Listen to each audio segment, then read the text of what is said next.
Hello and welcome to the SciFirst MovieTalk episode. So, in this episode, I will be continuing my Star Trek journey by discussing the 1998 science fiction movie Star Trek Insurrection, which actually marks the 9th theatrical outing for the Star Trek franchise and finds the cast of the Star Trek Next Generation TV series on their 3rd outing, following hot on the heels of the previous movies in the series. Of course, the extremely successful First Contact, which also sees Jonathan Frakes reprise his role as director once again. So, as a disclaimer, as I've done in previous episodes, I'll probably give some spoilers out for this film and perhaps others in the Star Trek franchise. So, please do switch off now if you don't want to hear any of those plot details for any of those films. But please do come back to SciFirst MovieTalk. Let me know what you thought of the film. Let me know what you thought of the review. And, please do come back to finish the review. But anywho, so, I shall start. You've been warned. On an interesting point, it was a personal point to be fair, this movie was actually the very first film I ever went to see on a date. Luckily, both of us were actually into Star Trek, so it did kind of make perfect sense. Even if it wasn't really the kind of classic date movie that you would kind of consider, but just don't tell Leslie, my wife, as it wasn't her. But anywho, so the film does open with us finding out that the android Data, as played by Brent Spiner, has supposedly kind of malfunctioned on a survey mission of a planet inhabited by a race of people known as the Baku. He has attacked the Cloaked Federation observation post there, to which kind of he was on loan. In doing so, has made them all visible, including himself including himself to the Baku. We later do find out, however, that he had stumbled across something he kind of wasn't supposed to. The Enterprise E, as helmed once again by none other than Captain Jean-Luc Picard, as played excellently again by Patrick Stewart, is requested to send Data's schematics to Admiral Matthew Dougherty, as played by Anthony Zeb, who is working with an alien race called the Sonar, as part of the expedition to the Baku's planet, in order kind of to allow Data to be corrected. Suspicious, Picard and the rest of the Enterprise crew actually drop by on the Baku's planet to see whether or not they can offer any assistance. But whilst there, they do uncover a sinister plot constructed by the Federation and the Sonar to relocate the Baku to another planet without their knowledge or consent. Turns out that the planet that the Baku were living on, thanks to some metaphasic radiation in the area, has a rejuvenating effect. In fact, the Baku are close to being immortal and have even developed this ability to kind of slow down time and live in a single moment. Although that really isn't kind of explained in any detail, it's kind of left as kind of a deliberate mistake. Mystery, that's it. The Baku were kind of a race of people who've actually got to warp capabilities. We found out, however, that they've decided to kind of reject their technology in favour of a more simpler and calmer life. Their ability to kind of slow down time, and its secrecy, of course, is kind of wrapped up in this mysticism. And to be honest, I do suppose that's the basis why we don't really need to know the details. It works in the film all the same, I think. Anywho, even the crew of the Enterprise are feeling the effects of the metaphasic radiation. Commander Riker and Deanna Troi, as played by Jonathan Frakes and Marina Sirtis, respectively, rekindled their long-time dormant relationship. We see the Klingon, Worf, as played by Michael Dorn, going through the Klingons' version of puberty, which is fairly hilarious, and Lieutenant Commander Geordi LaForge, as played by LeVar Burton, and he gets basically one of the biggest gifts that he could have got, his sight back. The film actually has quite a few twists and turns, and the next one we learn is that the Sonar, who are in league with the Federation, are actually the same race as the Baku, who have long since left the planet wanting to kind of embrace technology rather than settle down like the Baku did. They have found a way to extend their life using genetic manipulation, although we learn that this has kind of reached the end and the limits of what they can achieve. They're on the brink of dying. The sonar have a drastic and devastating plan, and that is to collect the metaphysic radiation, for their own devices in revenge for being exiled by the Baku all those years ago. This resultant effect will be the total obliteration of the Baku's planet. So, when Picard finds this out, and when he realises that this is without the knowledge, with the knowledge of the Federation, he doesn't hesitate to step in and do what he knows to be right, even if this means going renegade and disobeying direct orders.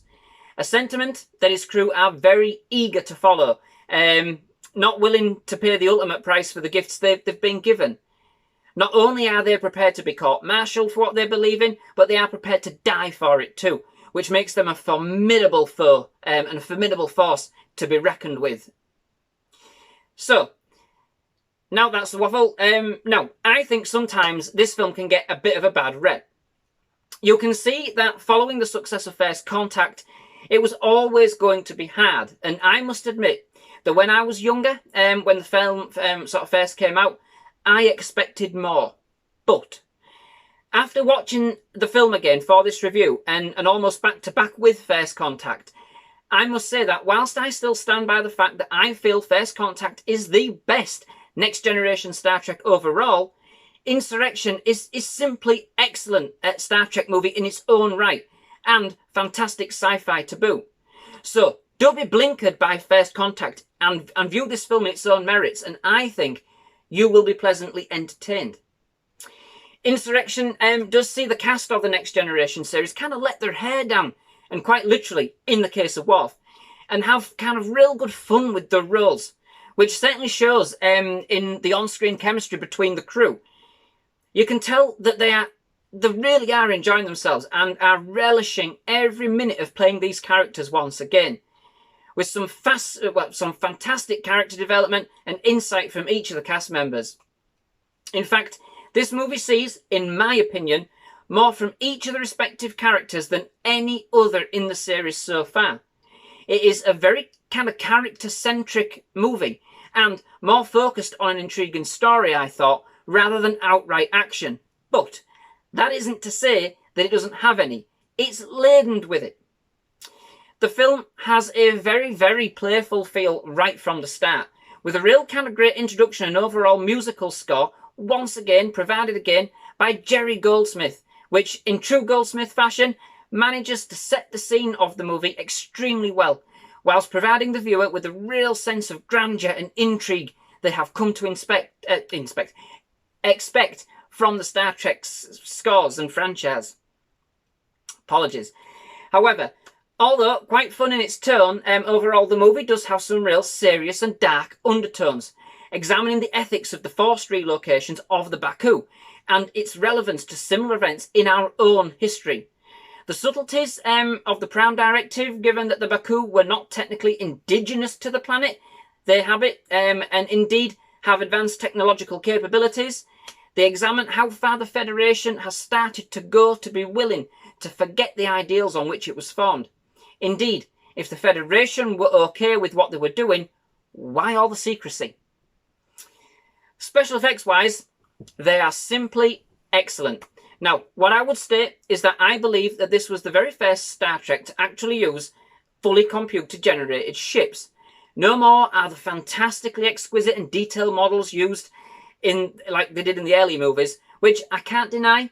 It is a real shame to see those practical effects disappear, but the use of the computer-generated effects was certainly not lost in the making of this movie, and they are all still very, very impressive.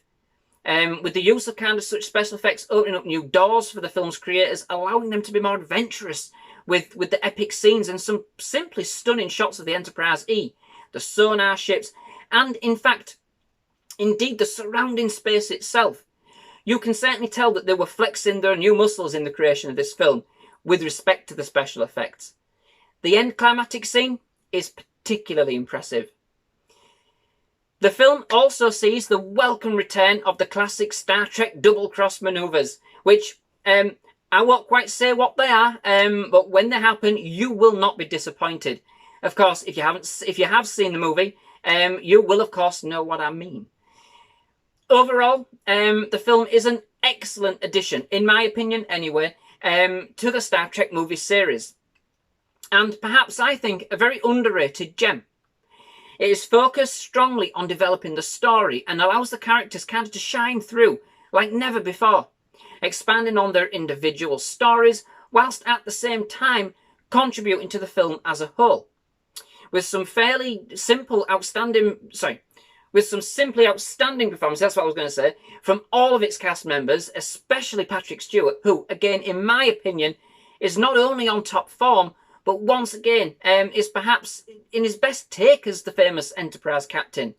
He even manages to find romance in the midst of all the peril going on. Insurrection, for me, is simply brilliant sci-fi with a classic Star Trek feel. So, that brings me to the end of this episode. Thank you very much for watching. I do hope you've enjoyed it. If you have, please do leave a like. Please do consider subscribing to SciFirst MovieTalk for more movie reviews, more trailer reactions, other movie-related episodes such as gameplay and other sort of things. But most of all, yes, please do come back to SciFirst MovieTalk. Love to have you back. Thank you very much for watching. Goodbye.